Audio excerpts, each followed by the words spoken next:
Kalimera. Thank you, Susanna, for this introduction. And I have to say that the previous theme has also some implication with refugees, as when we deal with the five mayors and the local communities of Chios, Samos, Kos, Leros, and Lesbos, obviously tourism has been partly affected by the arrival of refugees and migrants, and it's very important that procedures function well, and so that there is confidence among the local community and among the relationship between the government and the local community through the mayors, so that tourism can still be developed. And I think the fact that refugees and asylum seekers are in a certain number on the islands should not and is not preventing tourism to take place. But it's very important to always make the link between the local context, the national context, and the arrival of migrants and refugees. And so I will get in the same tone as you have started with, Susanna. Indeed, we hope that 2015 and 2016 are behind us in many ways, because this has been in many ways an illustration of responses which were not fully functional, which were not totally solidarity-based. But despite all the limitations of the responses that we have seen in 2015 and 2016, with a high number of persons transiting initially through Greece and now remaining in Greece, there are reasons to be positive and to be confident in the capacity of Greece, supported by the European Union, to respond to indeed what has been a crisis. I'm not sure it has been a crisis in terms of numbers if you compare the total population of Europe with the numbers that have arrived in Europe through Greece, but it certainly has been a crisis in terms of responsibility,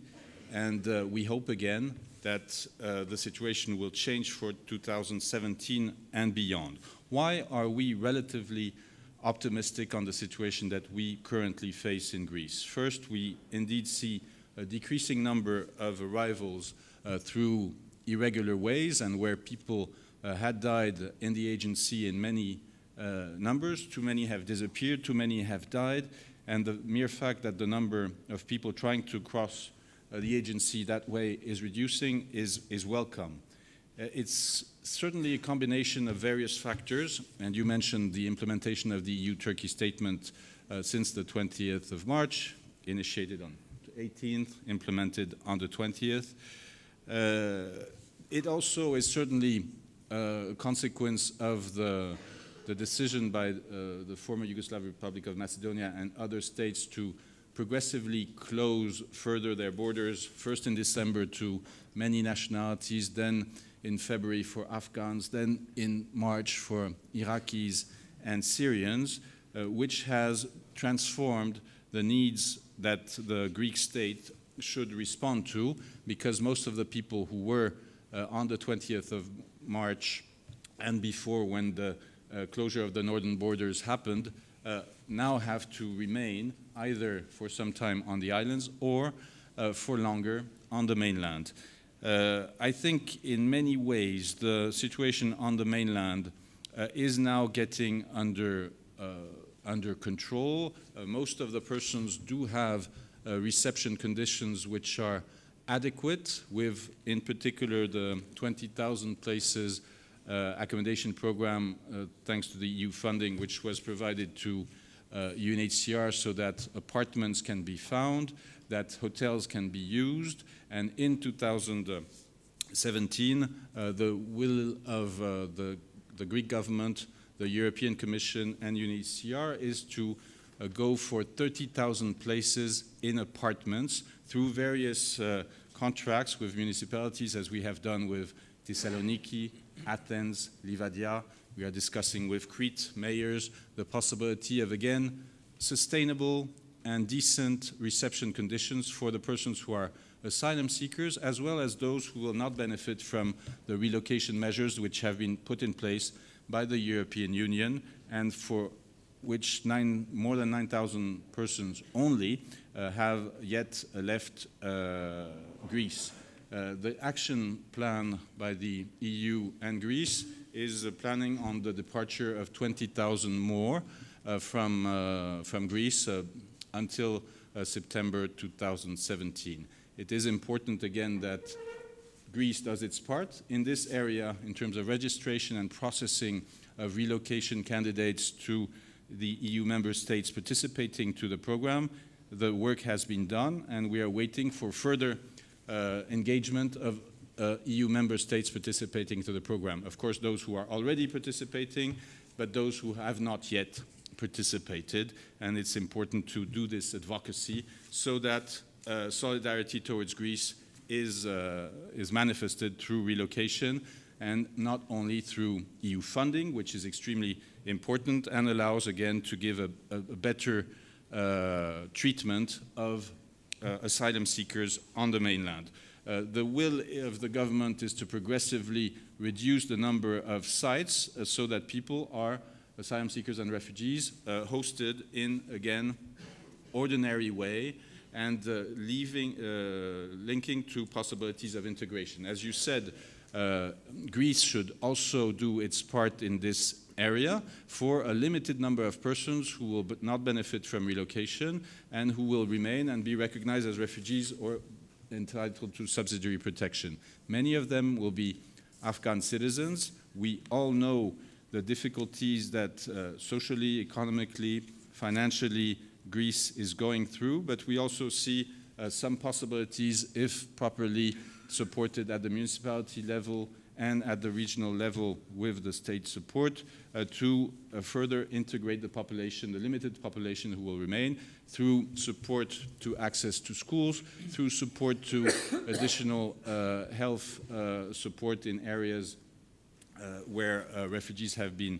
more numerous. And this is taking place, and we hope that the EU will continue assisting Greece and that Greece will absorb this in its own budget and contribute in the years to come to a sustainable integration policy of a limited number of persons remaining. This being said, there are still challenges despite the number of people decreasing. You were mentioning around 50. The latest numbers, average number of arrivals for February is 39 persons, and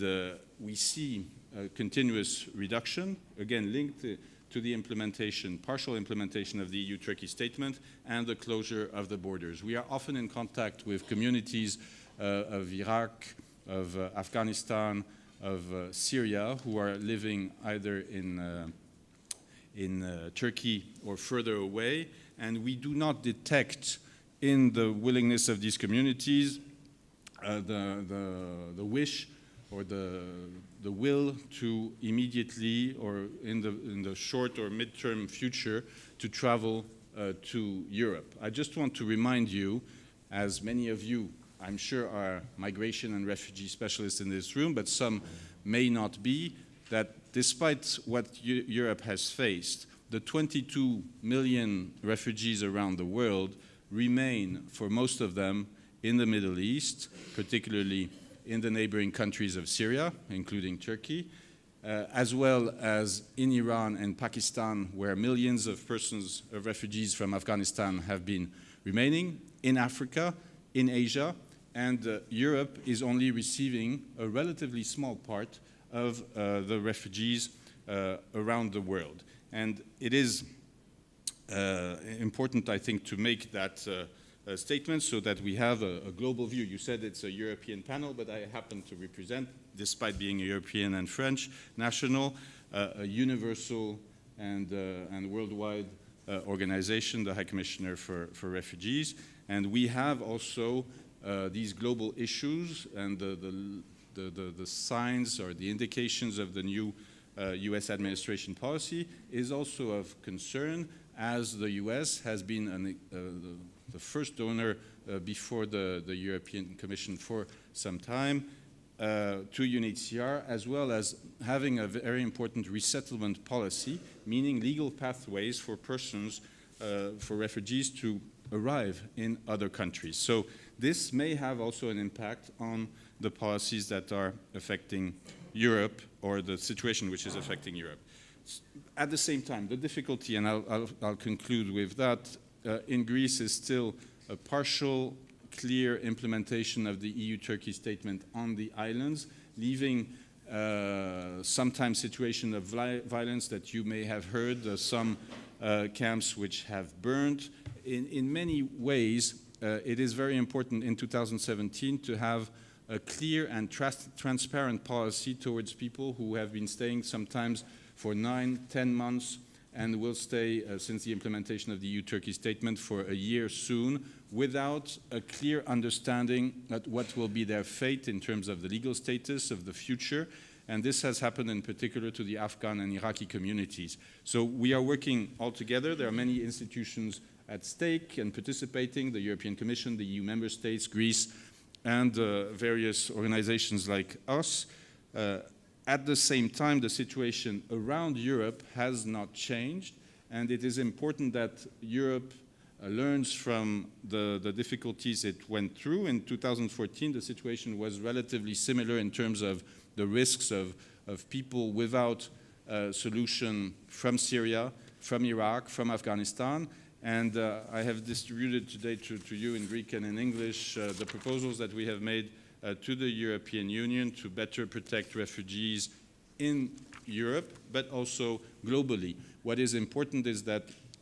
support is provided to the first asylum countries. One of the main reasons why we have seen people arriving in Europe is because Syrians could not count anymore on the hospitality, on the support in the neighboring countries of